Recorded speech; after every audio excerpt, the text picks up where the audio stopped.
الحمد لله نحمده ونستعينه ونستغفره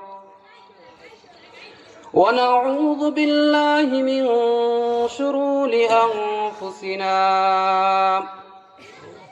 ومن سيئات أعمالنا من يهده الله فلا مضل له ومن يضلله فلا هادي له وأشهد أن لا إله إلا الله وحده لا شريك له وأشهد أن سيدنا ومولانا محمد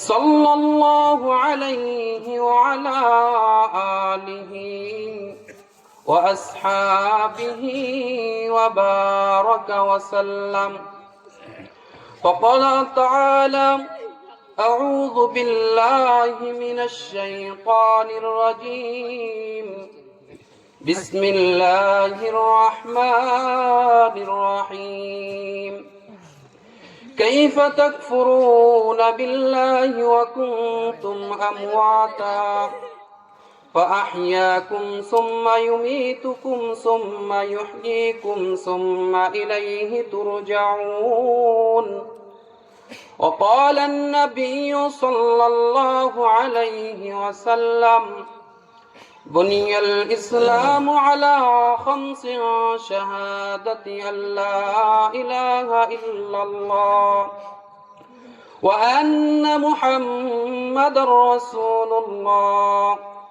وأقيموا الصلاة وآتوا الزكاة والحج وصوم رمضان وقال عليه الصلاة والسلام وأما من خاف مقام ربه ونهى النفس عن الهوى فإن الجنة هي المأوى وقال عليه الصلاة والسلام يوم يفر المرء من أخيه وأمه وأبيه وصاحبته وبنيه وقال عليه الصلاة والسلام وقضى ربك ألا تعبدوا إلا إياه وبالوالدين إحسانا إما يبلغن عندك الكبر أحدهما أو كلاهما فلا تقل لهما أف ولا تنهرهما وقل لهما قولا كريما मौत का समझाए गाफिल इख्तिताम जिंदगी दर हकीकत मौत तेरे इब्तिदाए जिंदगी दर हकीकत मौत तेरे इब्तिदाए जिंदगी यही हम सब मुसाफिर हैं वही आखिर ठिकाना कोई आगे रवाना है कोई पीछे रवाना कोई आगे रवाना है कोई पीछे रवाना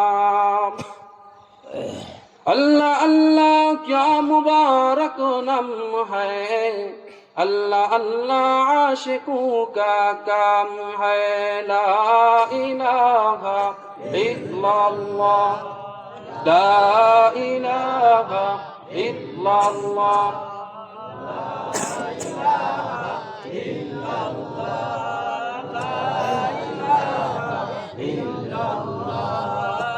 ला इलाहा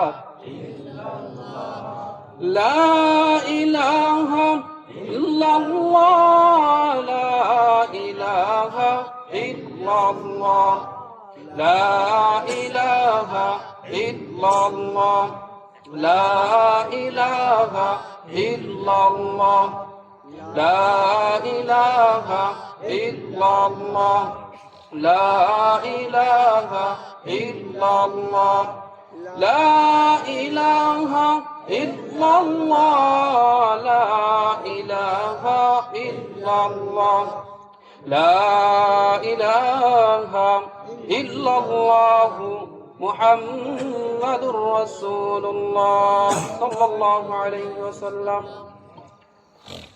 আলহামদুলিল্লাহ, আল্লাহ সুবহানাহু ওয়া তাআলার দরবারে অসংখ্য লাখ কোটি শুকরিয়া যে মহান রব আমাদেরকে দুনিয়ার বিভিন্ন জনকে বিভিন্ন কর্ম থেকে ফারেক করে দুনিয়ার মধ্যে এক জান্নাতের বাগান, দুনিয়ার মধ্যে এক আলোকিত জায়গা। আল্লাহ রসুল বলেন যে দুনিয়ার সমস্ত জায়গা অন্ধকার, তো যেখানে কোরআন এবং হাদিসের আলোচনা হয়, দিনের কথা হয়, আল্লাহ আল্লাহ রাসূলের কথা হয়, ওই জায়গাগুলো আলোকিত। তোমরা বেশি বেশি ওই আলোকিত জায়গার মধ্যে যাও। এই কারণে এই আলোকিত জায়গায় আসতে পেরেছি বিদায় দিল থেকে মহান রবের পরাণ ভরে আল্লাহ পাক রব্বুল আলামিনের শুকরিয়া আদায় করি। আলহামদুলিল্লাহ। দিনের পথে চলে আসে, ওই এলাকার মধ্যে আল্লাহর খাস রহমত নাজিল হয়। এই কারণে আমরা সকলেই যে এই দুনিয়ার মধ্যে আসছি, হিন্দুগণ, বৌদ্ধ, খ্রিস্টান, সমস্ত মানুষের কিন্তু আসার কয়েকটি ঘাটি পার করতে হয়। আমি আপনি আসি নাই, আল্লাহ আমাকে পাঠাইছেন। আমার এক হিন্দু ভাই, তাকেও এরকম কিছু ঘাটি পার করতে হবে। অন্য জাতি যারাই আসুক না কেন, সকল মানুষকে কয়েকটা মঞ্জিল, কয়েকটা ঘাটি পার করতে হবে। অবশ্যই সকলের জন্য লাভ আছে। আমরা সর্বপ্রথম কোথায় ছিলাম? রূহের জগতে ছিলাম আমরা সকলেই।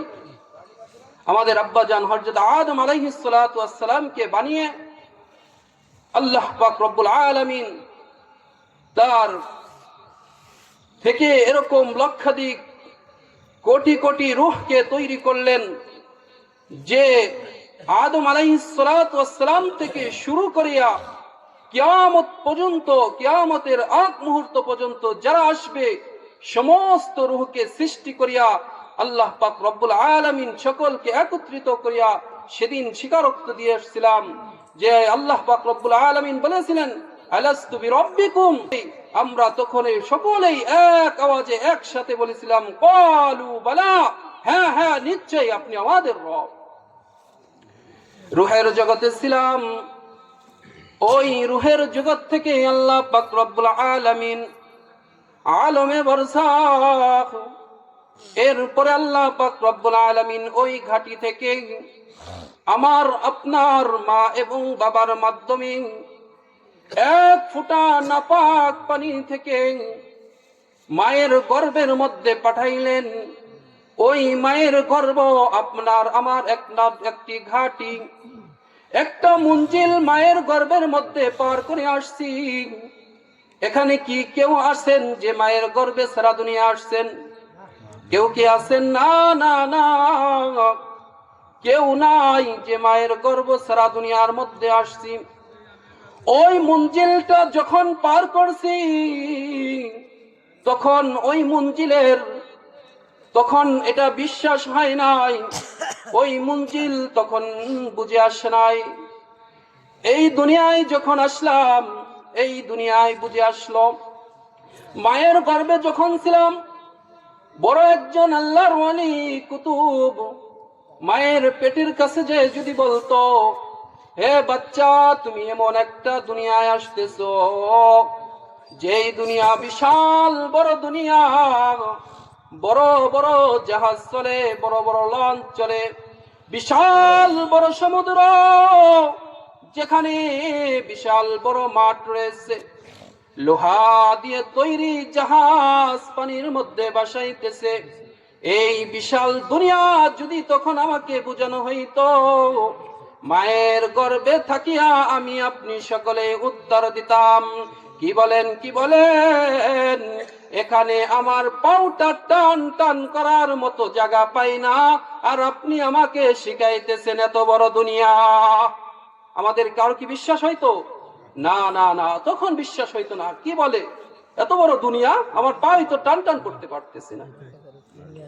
যখন দুনিয়ায় আসলাম, এই দুনিয়ায় আসার পর আমার আপনার সকলের বিশ্বাস হয়েছে কিনা, এই দুনিয়ার মধ্যে আসলাম, এখন দেখি দুনিয়া বিশাল বড় দুনিয়া, চোখ যতদূর যায় দেখতে পাই বিশাল বিশাল বড় বড় গাছ, বিশাল বড় সমুদ্র, বিশাল বড় বড় মাঠ। এই দুনিয়া এখন বুঝে আসলো, আবার একটা দিন আসবে দুনিয়ার ঘাটি শেষ, আখিরাতের প্রথম ঘাটি কি বলেন তো? প্রথম ঘাটি কি? আখিরাতের প্রথম ঘাটি কবর। ওই কবরেও আমার আপনাকে যাইতে হবে।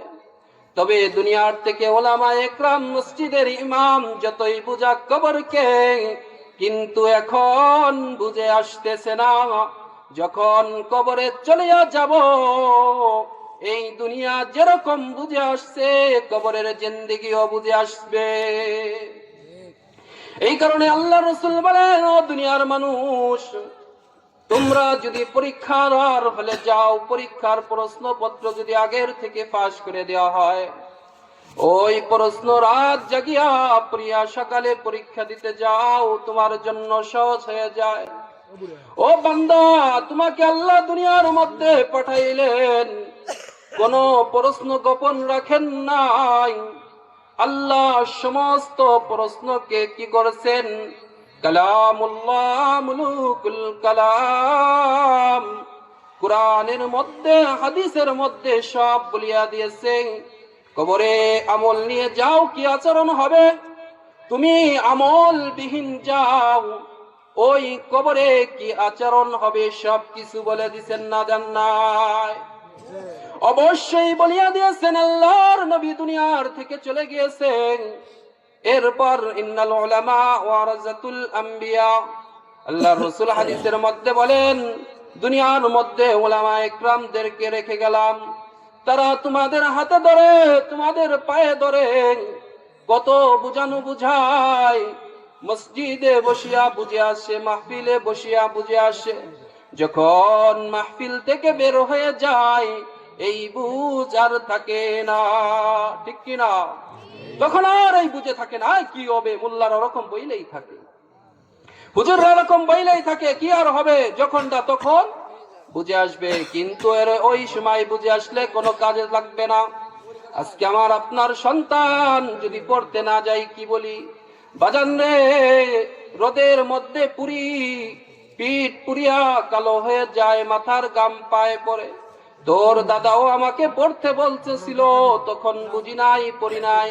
বাজান রে, তুই পড়ালেখা কর, না হলে আমার মতো চকে তোর পড়তে হবে। কিন্তু সন্তানকে বুঝায়, কিন্তু সে পরে বুঝছে, এমন টাইমে বুঝছে যখন তার কিছু করার নাই। এমনি কি পড়ালেখা করে চাকরি পাবেন? না না। কিন্তু যখন বাবা পড়ছিল, পড়ালেখা করো পড়ালেখা করো, তখন কি আসে নাই? বুঝে আসে না এত কষ্ট করতে হবে, পড়ালেখা করলে এরকম ভাবে ভালো চাকরি পাইতাম, এটা বুঝে আসে নাই। মনে কর এই দুনিয়ায় আসছি, দুনিয়ায় দুনিয়ার বুঝ আসলো, কিন্তু কবরে যখন চলিয়া যাব, যদি ইমান হারা অবস্থায় যায়, হায় হায়, কবরটা দাও ধাও করে আগুন জ্বলিয়া যাবে। এই দুনিয়ার সফর যখন শেষ হয়ে যাবে, এই যাদেরকে আপন মনে করতেছি, বলি আমার সন্তান, আমার মেয়ে, আমার ছেলে, আমার ভাই, আমার বাবা, আপনি এই নিঃশ্বাসটা বের করেছেন, এই নিঃশ্বাস যদি না নিতে পারবেন, আর আপনার দুনিয়ায় থাকা হবে না।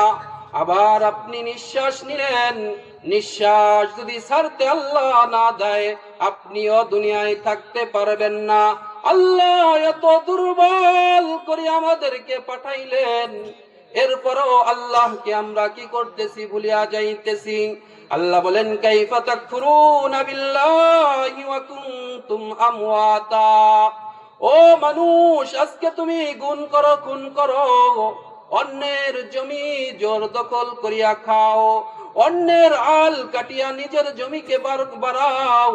কি কারণে? তুমি কি আল্লাহর কুফরি করো? কাইফা তাকফুরুনা, আল্লাহর নাফরমানি করো।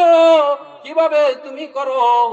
ওয়া কুনতুম আমওয়াতা, হায় হায়, তুমি তো মৃত ছিলে, এরপর আমি আল্লাহ তোমাকে জীবিত করলাম।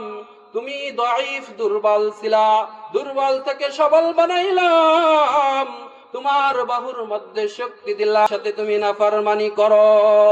নাফরমানি করতে থাকো, করতে থাকো, আবার একটা সময় আসবে তুমি দুনিয়ায় থাকবা না।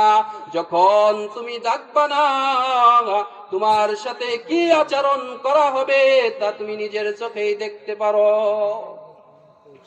আজকে যদি আমি দুনিয়ার থেকে চলে যাই, এই যে আমার জামাটা যে গোসল করাবে, সে যদি খুলতে না পারবে, কি করবে জানেন নাকি? কি করবে? বলবে এই জামার সাথে দেওয়া যাবে না। নির্ধারণ করা আছে পুরুষের জন্য কয় টুকরা? জোরে বলেন, পুরুষের জন্য কয় টুকরা? আর মহিলাদের জন্য 5 টুকরা কাপড়। এই জামা যত দামি হোক না কেন, আপনার এত আপন জন থাকা সত্ত্বেও কেউ বলবে না জামাটা খোলা যাইতেছে না, সাথে দিয়ে দাও। বলবে জামা খোলা যায় না, 5 টাকা ধরাই দিবে। যাও যাও, দোকান থেকে একটা ধারওয়ালা প্লেট নিয়ে আসো, ওই প্লেট দিয়ে নতুন জামা কাটিয়া কাটিয়া রাখিয়া দিবে, ব্র্যান্ড বিহীন ওই সাদা কাপড়ে জড়ায় আপনাকে দিয়ে দিবে। এটাই দুনিয়ায় অর্জন। 4 জন মানুষ আপনার খাটিয়া ধরবে, 4 জন মানুষ খাটিয়া ধরিয়া আনবে, স্ত্রী কান্না করবে, হায় হায় আমার স্বামী দুনিয়ার থেকে চলে যাইতেছে, এই ছোট ছোট সন্তানদেরকে কে দেখবে? এই কে দেখবে? এই বেদনা নিয়ে আপনার স্ত্রী আপনার জন্য কানবে। ওই জনম দুঃখিনী মা দিয়া কানবে। ছোট ছোট সন্তানগুলি আব্বু আব্বু কলিয়া খাটিয়ার পিছে দৌড়াবে। আপনি চিরদিনের জন্য বাড়ির থেকে বের হয়ে যাইতেছেন, এই বাড়ি নিজেই তো গড়লেন, নিজের হাতে মাটি কাটলেন, নিজের হাতে করলেন ঘর করলেন, ওই ঘর থেকে চিরবিদায়ের জন্য আপনাকে খাটিয়ার মধ্যে নিয়ে আসতেছে। খাটিয়ার থেকে যদি ওখান থেকে নিচের দিকে তাকাইতে পারতেন, নিচের দিকে তাকায় দেখবেন আপন ছাড়া পর কেউ নয়। এ আমার সকল আপনজন, যাদের জন্য দুনিয়ার মধ্যে এত ফিকির করলাম, যারা আসলে বাজার থেকে বড় ইলিশ মাছটা কেনার চেষ্টা করতাম, যাদের জন্য এত ফিকির করলাম, এত আপ্যায়ন করলাম, হায় হায়, ওই অন্ধকারে কবরে পাঠানোর জন্য শত্রু নয়, আমার নিকটবর্তী আপনজনই আমাকে বিদায় দিয়ে দিতেছে। একবার কি মনে হয়? এই চিন্তা একবার একটু চোখ বুজা করেন, তাহলে মনের মধ্যে অহংকার থাকবে না, ক্ষমতার বড়াই দেখাইতে পারবেন না। হায় হায়, দম যদি বের হয়ে যায়।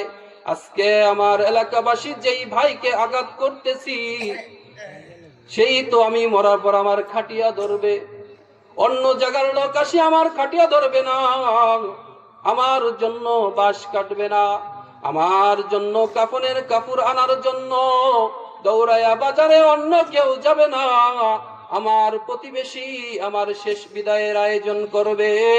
তাহলে কিসের জন্য ক্ষমতার বাহাদুরি দেখাইয়া অন্যের উপর আমি আঘাত করি? আমি ইশারের সময় ঘুমাইলাম, এমন ঘুম আমার হাত কোথায় যায়, ওই টের পর ক্ষমতাটুকু নাই। তাহলে ঘুমের থেকে আসসালাতু খায়রুম মিনান নাওম বলবে কানের ভিতর আসবে, এমন কেন গ্যারান্টি দিয়ে কেউ ঘুমাইতে পারে না? পারে নাকি? না না, কেউ এরকম ঘুমাইতে পারে না। বলা হয়েছে সমস্ত মানুষ আপনাকে বিদায় দিবে, ওই খাটিয়া চারজন ধরিয়া কবরস্থানের মধ্যে নিয়ে আসবে। কবরের স্থানে আনার পর হাউমাউ করিয়া আত্মীয় স্বজন আপনজন কাঁদবে। আপনার আপনজনের মধ্য থেকে দুইজন নামবে, নামিয়া ওই অন্ধকার কবরের মধ্যে রাখবে। ওই কবরের মধ্যে অন্ধকার, আস্তে আস্তে বাঁশের ছাউনি দিবে আর অন্ধকার হয়ে আসবে। এরপর হুকলা দিয়া কলার পাতা দিয়া আমাকে আপনাকে চিরবিদায়ের জন্য ডাকিয়া তুই আসবে। চিরবিদায়, আর কোনদিন কারোর সাথে দেখা হবে না, যত মুহাব্বতের হোক না কেন সাক্ষাৎ আর হবে না। ওই অন্ধকার কবরে রাখিয়া আসবে। আল্লাহর পাক রব্বুল আলামিন বলেন, ইয়া আইয়ুহাল্লাযীনা আমানুত্তাকুল্লাহ হাক্কা তুকাতিহি ওয়া লা তামুতুন্না ইল্লা ওয়া আনতুম মুসলিমুন। ইয়া আইয়ুহাল্লাযীনা আমানুত্তাকুল্লাহ, ইয়া ঈমানদারগণ, তোমরা যারা ঈমান আনয়ন করিয়াছ, আমি আল্লাহ পাক রব্বুল আলামিনকে তুমি ভয় করো। সাবধান সাবধান, কি করিও না, খাঁটি মুসলমান না হইয়া এই কবরে আসিও না। যদি পরিপূর্ণ মুসলমান না হইয়া ওই কবরের মধ্যে যাই, ওই কবরের মাটি এরকম ভাবে চাপ দিবে, এক পাশের মাটি অন্য পাশে এরকম চাপ দিবে, আমার এক পাশের হাড় অন্য পাশের সাথে চূর্ণ বিচূর্ণ হইয়া যাবে, ভাঙ্গিয়া যাবে। ওই কবরটাকে বলা হবে সাপ বিচ্ছু দিয়া ভরপুর করিয়া দেওয়া হবে। রাসূলের হাদিস সত্য, কুরআন সত্য। ওই কবরটাই বেঈমানের জন্য জাহান্নামের টুকরা হয়ে যাবে। ওই কবরটাই জাহান্নামের টুকরা হয়ে যাবে। তখন কি হবে? কবরের জিন্দেগি বুঝে আসবে, এরকম ভাবে জিন্দেগি বুঝে আসবে, চাপে সকল মারবে, বলা হবে জাহান্নামের দরজা খুলিয়া দাও। আমার এই বান্দাকে কত ডাকছি, আমার বান্দা আমার ডাকে সাড়া দেয় নাই। এটাও বলে দিয়েছি, ও বান্দা, দুনিয়ার থেকে যদি তুমি আমাকে একবার আল্লাহ বলিয়া ডাক দাও, আমি আল্লাহ তোমার ডাকের ৭০ বার সাড়া দেই। আজকে তোমাকে এত দুনিয়ার মধ্যে আলেম উলামা বুঝাইলো, এত বুঝানোর পর তোমার বুঝে আসলো না। এখন কবরে আসছো, এখন বুঝবা কবরের শাস্তি কি। ওই কবরের হাড় গোড় ভাঙিয়া ফেলবে, সাপ এরকম ভাবে সকল বাড়তে থাকবে, কবরটাই জাহান্নামের টুকরা হয়ে যাবে। আরে যারা ঈমানওয়ালা ছিল, যারা আল্লাহকে অন্তরের ভয় ছিল, হাদিসের মধ্যে পাওয়া যায় উসমান রাদিয়াল্লাহু তাআলা আনহুকে আল্লাহ পাক রব্বুল আলামিন দুনিয়ায় থাকা অবস্থায় জান্নাতের সার্টিফিকেট দিয়েছিল কিনা? 10 জন সাহাবীকে জান্নাতের সার্টিফিকেট দেওয়ার পরেও তারা এত কান্না করত, কবরের পাশ দিয়ে গেলেই তাদের চক্ষুর পানিতে দাঁড়িয়ে ভিজে যাইত। আর আমাদের মুসলমান একজন মারা গেছে, কবর খুঁজতে যায়, কি করে? কবর খুঁজিয়া জিরায়, কবরের পাশে বসিয়াই বিড়ি টানতে থাকে, কবরের পাশে বসিয়াই বিড়ি ধরায়, অন্তরের ভয় নাই। আরে এই কবরে কেমনে থাকবো? সাথী নাই বাতি নাই, দুনিয়ার মধ্যে সন্তান বিদেশি কম্বল পাঠায়, কম্বল দিয়া বাবাকে শোয়ায়, মাকে শোয়ায়। এই যে আমার রূহটা, এই বাতাসটা বের হওয়ার সাথে কম্বল নিয়ে যাবে, ওই কবরে রাখবে, আমাকে আপনাকে বলবে না। এখানে মাটি, ঠান্ডা জায়গা, একটা কম্বল বাবাকে দিয়ে দেই, এরকম বলনেওয়ালা কেউ দুনিয়ার মধ্যে থাকবে না। এই কারণে আল্লাহর রাসূলের সাহাবীরা এরকম কান্না করতেন। বোনায় হয়তো তাদের সন্তান মারা গেছে, তাদের আপনজন কেউ মারা গেছে, না না না, কেউ আপনজন মারা যায় না।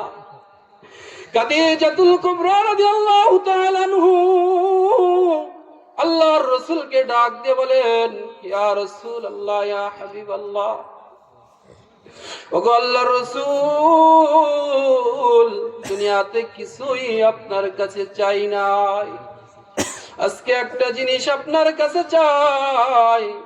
আপনার কষ্টের সময় আপনার পাশেই ছিলাম। ওগো রাসূল, ওগো আমার পয়গম্বর, আপনার জিন্দেগি কষ্টে ভরা। আপনার জন্মের 6 মাস আগেই আপনার মায়ের গর্ভে থাকা অবস্থায় দুনিয়ার থেকে আপনার পিতা আব্দুল্লাহ বিদায় নিয়ে চলে গিয়েছেন। দুনিয়ার মানুষ বাবাকে বাবা বলিয়া ডাকে, কলিজা ঠান্ডা হয়ে যায়। আপনি তো আপনার বাবাকে বাবা বলিয়া ডাকতে পারেন নাই। ওই বাবার কবর দেখতে যাই আসার পথে মাকেও হারাইলেন, এরপর দাদাকে হারাইলেন, এরপর চাচাকেও হারাইলেন। ওগো রাসূল, আপনাকে কেউ আঘাত করলে আমি খাদিজা ছাড়া কেউ পাশে থাকার নাই। কেন জানি ইয়া রাসূলুল্লাহ, ইয়া হাবিবাল্লাহ, আমার মনে হইতেছে আমি আর দুনিয়ার মধ্যে থাকবো না। ওগো রাসূল, আপনি কাবা চত্বরে সিজদা দেন, ওই কাফের বেদিনরা আপনার পিঠে বুড়ি চড়ায়, উটের পচা ভুঁড়ি আপনার ফিটে দিয়ে দেয়,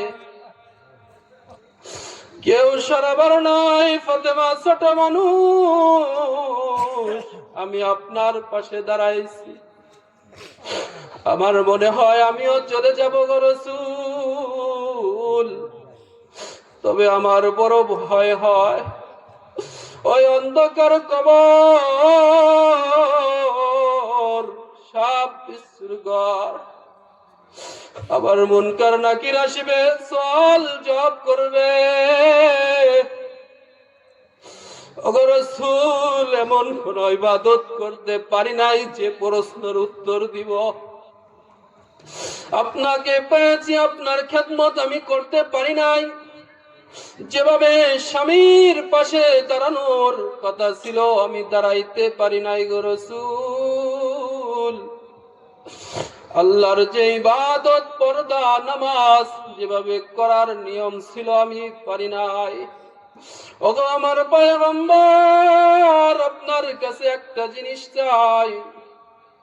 আল্লাহর রাসূলের সামনে খাদিজাতুল রাদিয়াল্লাহু তাআলা আনহা কান্না করিয়া বলে, ফাতেমাও কান্না করে বলে, ইয়া রাসূলুল্লাহ, আমি কবরে যদি চলে যাই, আমার হায়াত যদি শেষ হয়ে যায়, দুনিয়ার সমস্ত মানুষ যদি কবরের কাছ থেকে চলে আসে,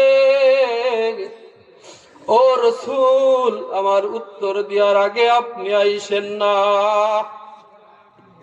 আপনি আপনার একটা জামা আমাকে কাফন হিসাবে দিয়েন, আর প্রশ্নের উত্তর মুনকার নাকি আসলে আপনি আমার কবরের পাশে বসিয়েন। খাদিজাতুল কুবরা রাদিয়াল্লাহু তাআলা আনহা দুনিয়ার থেকে বিদায়, দুনিয়ার থেকে চলে গেলেন। আমার আপনার পয়গম্বর বড় একলা হয়ে গেল, আপন বলতে কেউ নাই। ওই আবু তালেব ঈমান আনে নাই, তারপর রাসূলকে কলিজা দিয়ে কি করতেন, ভালোবাসতেন।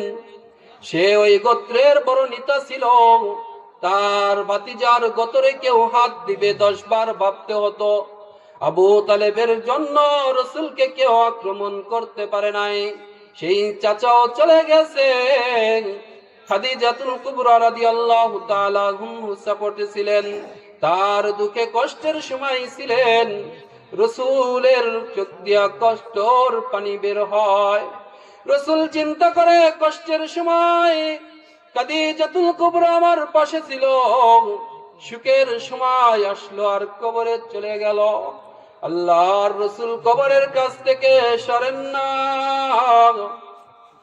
আল্লাহর রাসূল ছোট বাচ্চাদের মতো কান্না করতেছে, কবরের পাশে বসিয়া কান্না করে। আর সাহাবা আজমাইনরাও কান্না করে, কারণ আমি আপনি রাসূলকে আর কত ভালোবাসি, রাসূলকে তো ভালোবাসতে পারি না। আজকে আমরা কেউ দাবি করি জিয়ার সৈনিক, কেউ বলি মুজিবের সৈনিক, কেউ বলতে পারি না শেষ নবীর সৈনিক আমি মুহাম্মাদুর রাসূলুল্লাহ সাল্লাল্লাহু আলাইহি ওয়াসাল্লামের সৈনিক আমি। আজকে জিয়ার সৈনিক হইলা, মুজিবের সৈনিক হইলা, রাসূলের সৈনিক হতে পারলা না। আয় হায়, রাসূল কাঁদে, আবু বকর সিদ্দিক রাদিয়াল্লাহু তাআলা কান্না সহ্য করতে পারে না। কারণ মরুভূমির মধ্যে যদি কেউ চারিদিকে কোনো জায়গা পানি নাই, চারিদিকে মরুভূমির রোদ আর রোদ, এমন তৃষ্ণা লেগেছে, এমন তো অবস্থায় কেউ যদি 1 গিলাস ঠান্ডা পানি আনিয়া তাকে দেয়, ওই ঠান্ডা পানি যত তার প্রিয়। বলা হয়েছে আল্লাহর রাসূলের কাছে, আল্লাহর রাসূলকে সাহাবা আজমাইনদের কাছে ওই পানি গিলাসের থেকেও অধিক বেশি প্রিয়। জোরে বলেন না সুবহানাল্লাহ। আল্লাহর রাসূলের এত প্রিয়, রাসূলের কান্না সহ্য করতে পারতেন না সাহাবা আজমাইন। দেখেন না, তায়েফের যুদ্ধের মধ্যে রাসূলের সাথে খাদেম হিসেবে গিয়েছেন যায়েদ রাদিয়াল্লাহু তাআলা আনহু। যায়েদ রাদিয়াল্লাহু তাআলা আনহু বুক পাতিয়া দিয়েছেন, বলে আগে আমার কলিজা ছিড়ুক, এরপরে আমার রাসূলের একটা টুকরা আঘাত না লাগুক। তারা তাদের মাল জাল সমস্ত কিছু দিয়েই রাসূলকে ভালোবাসতেন। বাচ্চাদের মতো ফুকরায় ফুকরায় কান্দে। আল্লাহ পাক জিবরাইল আলাইহিস সালামকে পাঠায় দেয়, ওগো হাবিব, আপনি কিসের জন্য কান্না করতেছেন? জিবরাইল আসিয়া বলে, ইয়া রাসূলুল্লাহ, ইয়া হাবিবাল্লাহ, আপনার কান্না তো আল্লাহ সহ্য করতে পারেন না। আপনি যে আশায় কান্না করতেছেন, আল্লাহ পাক রব্বুল আলামিন স্বয়ং খাদিজাতুল কুবরা রাদিয়াল্লাহু তাআলা আনহুর প্রশ্নের উত্তর দিয়ে দিয়েছেন। সুবহানাল্লাহ। স্বয়ং আল্লাহ খাদিজার প্রশ্নের উত্তর দিয়েছেন, আপনার আর কান্না করতে হবে না। আমার আল্লাহ খাদিজার পর খুশি, খাদিজাও আল্লাহ তাআলার পর খুশি হয়ে গিয়েছে। এই কারণেই আমার আপনার কি করা দরকার? কবরের ফিকির আনা দরকার।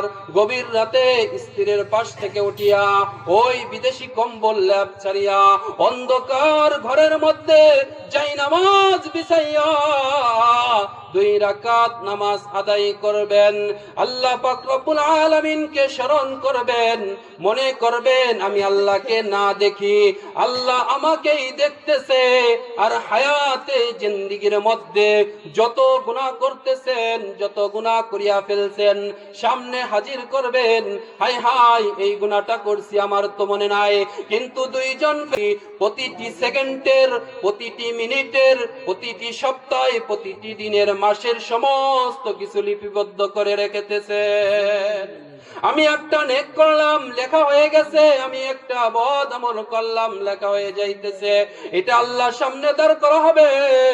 ওই দাঁড় করানোর দিনের কথা যদি স্মরণ করিয়া 2 ফোঁটা চোখের পানি ফেলতে পারেন, আল্লাহ বলেছেন লা তাকনাতু মির রাহমাতিল্লাহ, ও আমার বান্দা, তোমার যদি ওই সমুদ্র পরিমাণ গুনাহ হয়ে যায়, পাহাড় পরিমাণ যদি গুনাহ হয়ে যায়, খালেস দিলে দুই ফোঁটা চোখের পানি ফেলাইয়া আমার কাছে যদি তওবা করতে পারো রে বান্দা, তোমার 70 বছর 80 বছর 90 বছরের গুনাহ আমি আল্লাহ পাক রব্বুল আলামিন maaf করিয়া দিব।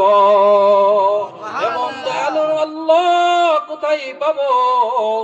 আহারে দুনিয়ার মানুষ মানুষকে তারা করে হাই হাই ওই অপরাধী করছে, ওরে ধর, ওরে মার, ওরে সের, এই ধান্দায় মানুষ থাকে। আর আল্লাহ বলে আহারে আমার বান্দা বুঝে নাই, আমার বান্দা শয়তানের দুকায় পড়িয়া আমাকে নারাজ করার মতো কাজ করিয়া ফেলছে। আয় বান্দা আয়, আমি তোকে ডাকি, আমি তোর জীবনের সমস্ত গুনাহ মাফ করিয়া দিব। এই কারণে কবরের জিন্দেগির চিন্তা করি, কবরের কথা স্মরণ করি। এরপর 3 নম্বর ঘাটি হচ্ছে কবর, 4 নম্বর হাসরের ময়দানের ঘাটি দাঁড়াইতে হবে। ওই হাসরের ময়দানে আল্লাহ পাক রব্বুল আলামিনের সামনে দাঁড়াইতে হবে। আরে কত বড় ভয়ঙ্কর অবস্থা! আজকে সূর্য দেখি, এই সূর্যের তাপ আজকে চৈত মাসে আমার আপনার পিঠে লাগে, সহ্য করতে পারি না। এই জমিগুলা ফারিয়া যায়, এই বরদাস্ত করতে পারি না।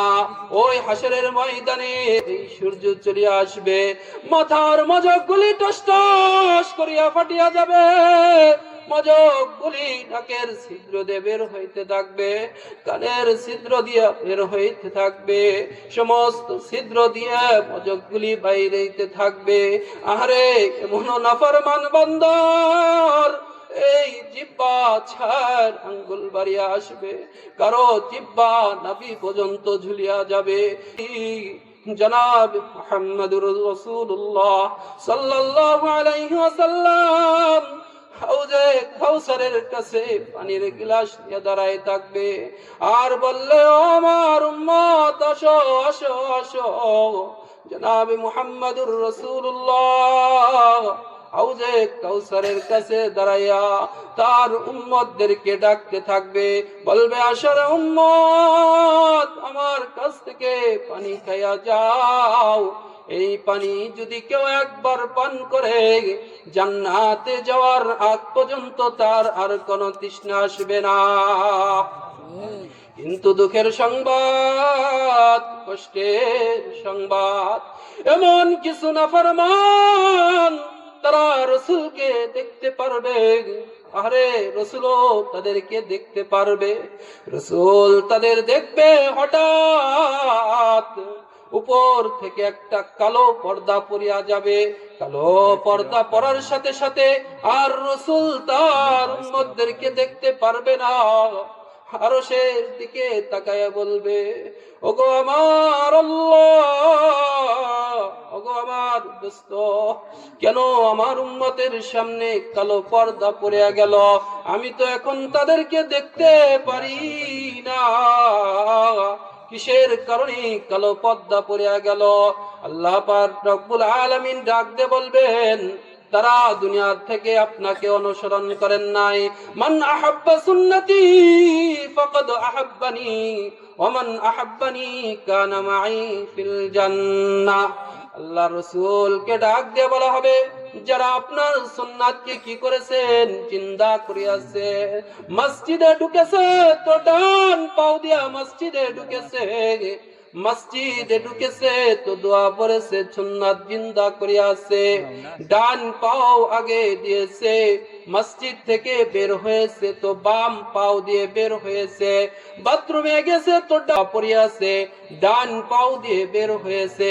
আপনার প্রতিটি সুন্নাত যারা জিন্দা করিয়াছেন, আজকে আপনি তাদেরকেই আপনার এই হাউজে কাউসারের পানি পান করাইতে পারবেন। আর যারা আপনাকে অনুসরণ করে নাই, আপনার সুন্নাত মোতাবেক জিন্দেগি গড়ে নাই, নিজের খায়েশ অনুযায়ী মন চাই জিন্দেগি চালাইছে, আজকে আপনি তাদের দেখতে পারবেন না। এই কারণে কি করতে হবে? রাসূলকে যদি দেখতে চাই, রাসূলের হাতের পানি যদি পান করতে চাই, তাহলে আমার আপনার করণীয় কি? রসুলের সুন্নাত মোতাবেক জীবন যাপন করা, রসুল যেভাবে চলতে বলেছেন ওইভাবে চলা। যদি চলতে পারি তাহলে রসুলের হাতের পানি পান করতে পারবো। এটা আমার আপনার সকলেরই জানা। আরে ওই দিন এত বড় ভয়ঙ্কর অবস্থা হবে, পেরেশানির কারণে এরকম ঘাম বের হইতে থাকবে, ঘামের এরকম পরিমাণ হয়ে যাবে, অনেক নাফরমান বান্দা ওই ঘামের মধ্যে সাঁতরাইতে থাকবে, ওই ঘামের মধ্যে সাঁতরাইতে থাকবে। আজকে দুনিয়ার মধ্যে দেখি এরকম পেরেশানি, এরকম আল্লাহ রসুল সাল্লাল্লাহু আলাইহি ওয়াসাল্লাম হাউজে কাউসারের কাছে থাকবে, মিজানের পাল্লার কাছে থাকবে, আবার কুলসিরাতের কাছে থাকবে, এরকম আমার আপনার নবী দৌড়াইতে থাকবে। আহারে আমার কোন উম্মত না জানি জাহান্নামের মধ্যে চলে আসে। এরকম মিজানের কাছে যাবে, দেখবে এক বান্দাকে এরকম জাহান্নামে নেয়ার জন্য ফেরেশতারা হাঁটিয়া যাইতেছে। আল্লাহ রাসূল বলবে, ফেরেশতারা কোথায় যাও? বলবে, ইয়া রাসূলুল্লাহ, সে তো অপরাধী, জাহান্নামের আসামি। বলে, নেকের পাল্লা হালকা হয়েছে। আল্লাহ রাসূল বলবে, আসো, আবার তাকে মাপ দাও। আবার তার আমল নামায় মাপ দেওয়া হবে। আবার দেখবে যে বদির পাল্লা ভারী হয়ে গেছে আর নেকের পাল্লা হালকা হয়ে গেছে। আল্লাহ রাসূল সাল্লাল্লাহু আলাইহি ওয়াসাল্লাম এক টুকরা কাগজ নেকের পাল্লায় দেওয়ার সাথে সাথে নেকের পাল্লা ভারী হয়ে যাবে। জোরে কন্যা সুবহানাল্লাহ। এই কারণে নেকের পাল্লা ভারী হয়ে যাবে আর সে পেরেশানির মধ্যে পড়ে হায় হায় বলবে, ফেরেশতারা চলো, তুমি জান্নাতি হয়ে গেছো। তখন বলবে, এই দিন এত মানুষের কাছে গেলাম, দুনিয়ার মধ্যে নিজের তা খাওয়াইলাম, এরকম বন্ধু তৈরি করলাম, কেউ কোনো কাজে আসলো না। এই বিপদের সময় কে আমাকে এত বড় উপকার করলো? তখন দেখবে আল্লাহ রাসূল সাল্লাল্লাহু আলাইহি ওয়াসাল্লাম বলবে, তুমি দিল থেকে আমার প্রতি দুরূদ পড়েছিলা, ইয়াকিন করে আমার পর কালিমা আদব করেছিলা, ওই কালিমার টুকরা এই জায়গা দেওয়ার সঙ্গে সঙ্গে তোমার নেকের পাল্লা ভারী হয়েছে। যাও যাও যাও, সুখময় জান্নাতের মধ্যে চলে যাও। এই কারণে রসুলের সুপারিশ পাতে হলে এরকম ভাবে দাড়িবিহীন থাকলে কি রসুলের সুপারিশ পাবো? এরকম রসুলের সুন্নাতকে মুহাব্বত না করে কি রসুলের ভালোবাসা পাবো? রসুলের মোতাবেক জীবন যাপন যদি না করি, সাংসারিক রাজনীতিক সমস্ত জায়গায় যদি রসুলকে বাদ দেয়া এরকম ভাবে চলা হয়, তাহলে রসুলও হাসরের ময়দানে আমাকে বাদ দেবে, পরিচয় দেবে। আল্লাহ চিনবেন না। কারণ আপনি আপনার বন্ধুকে যদি বছরে একবার দেখেন, এরকম ভাবে আস্তে আস্তে না দেখতে দেখতে তাকে ভুলিয়া যাবেন। আর যেই বন্ধুকে প্রতিনিয়ত 5 বার দেখেন, ওই বন্ধুকে যত ভিড় থাকুক না কেন, ওই বন্ধুকে চিনা কি হবে না, কষ্টকর হবে না। দেখার সাথে বলবে, বন্ধু কি অবস্থা? ঠিক তেমনি ভাবে আমরা যদি 5 ওয়াক্ত নামাজের সাথে সম্পর্ক রাখি, তাহলে কি হবে? আল্লাহ পাক রব্বুল আলামিনের সাথে সম্পর্ক করবে। আল্লাহর সাথে যদি সম্পর্ক হয়ে যায়, হাশরের ময়দানে বলবে, হায় হায়, আর কুদরতি পায়ে সিজদা দিয়েছে, আয় বান্দা, আজকে তোমাকে ভুলতেছি না, তোমাকে সুখময় জান্নাতে না পার করা পর্যন্ত আমি আল্লাহ পাক রব্বুল আলামিনের অন্তর কি হবে না, ঠান্ডা হবে না। এই কারণে কি করতে হবে? 5 ওয়াক্ত নামাজ আল্লাহ পাক রব্বুল আলামিনের সাথে সাক্ষাৎ করতে হবে। এই কারণে আল্লাহ রাসূল সাল্লাল্লাহু আলাইহি ওয়াসাল্লাম বলেন, হাশরের ময়দান এই দুনিয়া থাকতে বুঝে আসবে না, কবরে থাকতেও বুঝে আসবে না। যখন হাশরের ময়দান কায়েম হয়ে যাবে, সেদিন বুঝে আসবে। আর এরকম বুঝে আসবে, একটু উপকার কার থেকে পাবেন না। পাক রব্বুল আলামিন বলেন, ইয়াউমা ইয়াফিরুল মারউ মিন আখিহি ওয়া উম্মিহি ওয়া আবিহি ওয়া সাহিবাতিহি ওয়া বানি।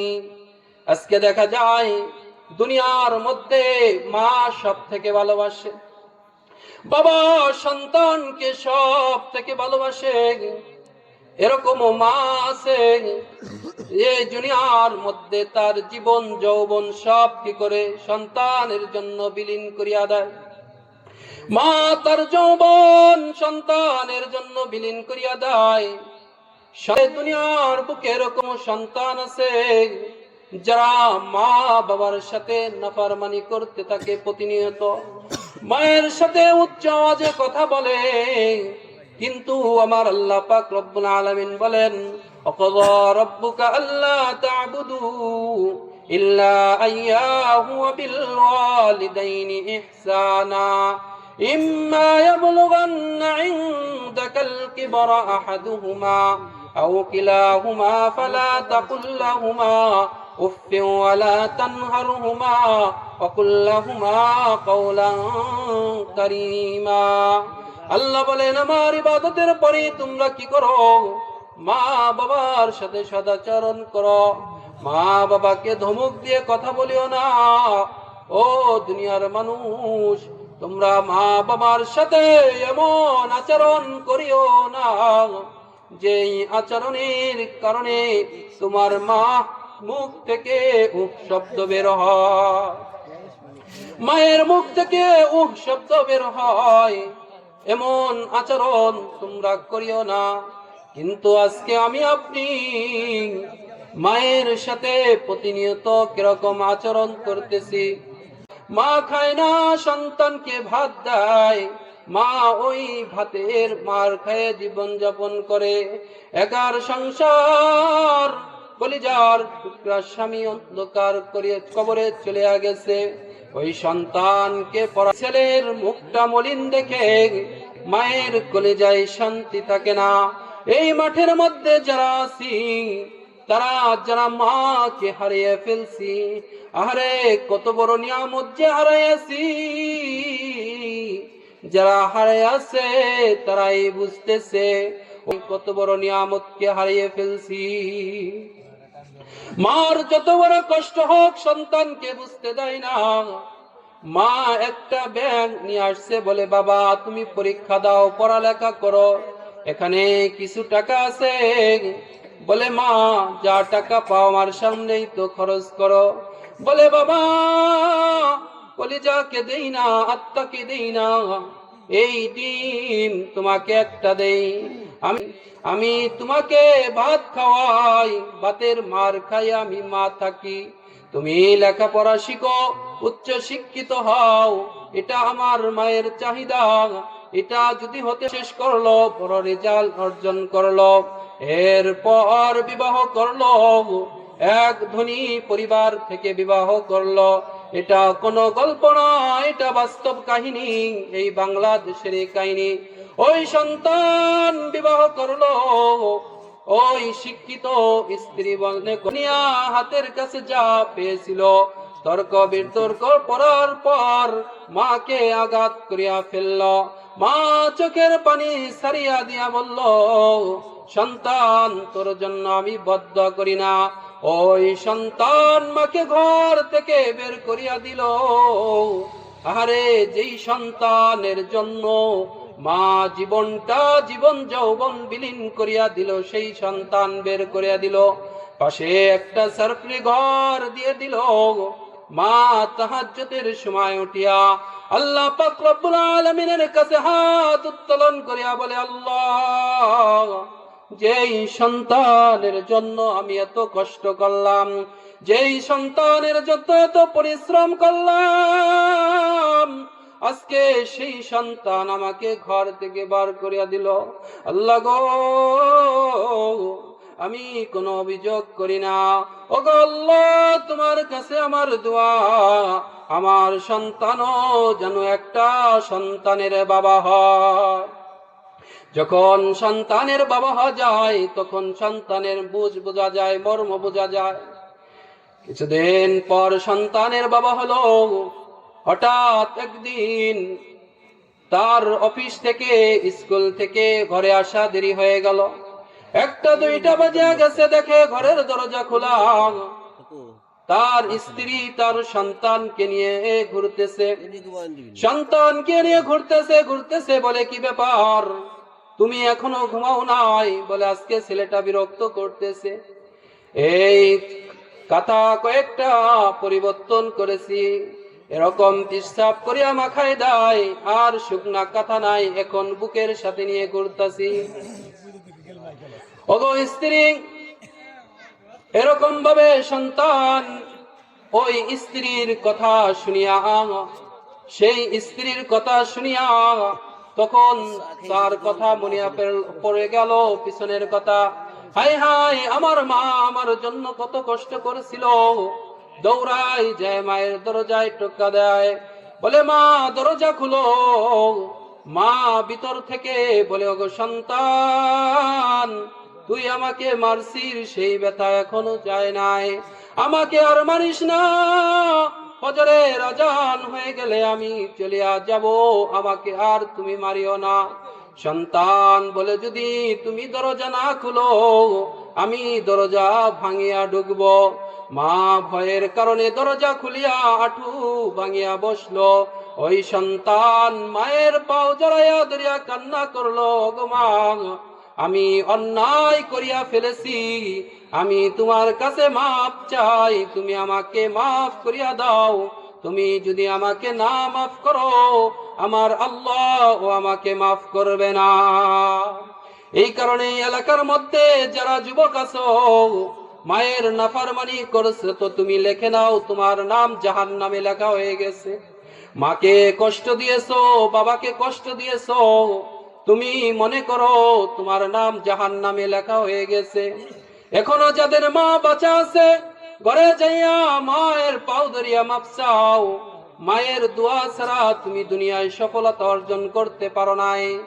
এই মা কে ছাড়া দুনিয়ার মধ্যে কেউ সফলতা অর্জন করতে পারে না। বাবাকে ছাড়া কেউ সফলতা অর্জন করতে পারে না। যার মা চলে গেছে তাকে জিগাও মা কোন জিনিস। এই কারণে যুবক, যে মার সাথে অন্যায় করেছো, বেঁচে থাকলে মায়ের কাছে মাপ চাও। যদি সেই কপালটাও হারাইয়া ফেলো, কবরের কাছে যাইয়া বলো, রব্বির হামহুমা কামা রব্বায়ানি সগীরা, কান্না করিয়া মাপ চাও। যদি মাপ চাইতে পারো, আল্লাহ মাফ করিয়া দিবেন। এই কারণে বলতেছিলাম, কেউ পরিচয় দিবে না, আপনজন কেউ পরিচয় দিবে না। নিজের উপার্জন, আদ-দুনিয়া সিজুল মুমিন ওয়া জান্নাতুল কাফির, দুনিয়া মুসলমানদের জন্য কয়েকখানা কষ্ট দুঃখ আসবে।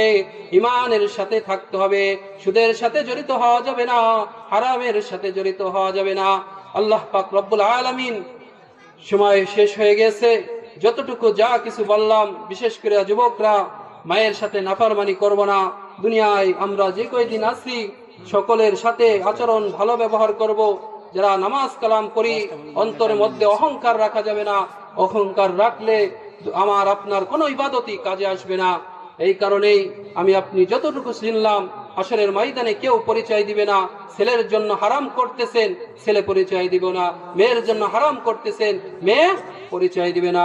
আল্লাহ পাক রব্বুল আলামিন আমাদের সকলকে যতটুকু বললাম এর উপর আমল করার তৌফিক দান করুন। আসসালামু আলাইকুম ওয়া রাহমাতুল্লাহি ওয়া বারাকাতুহু।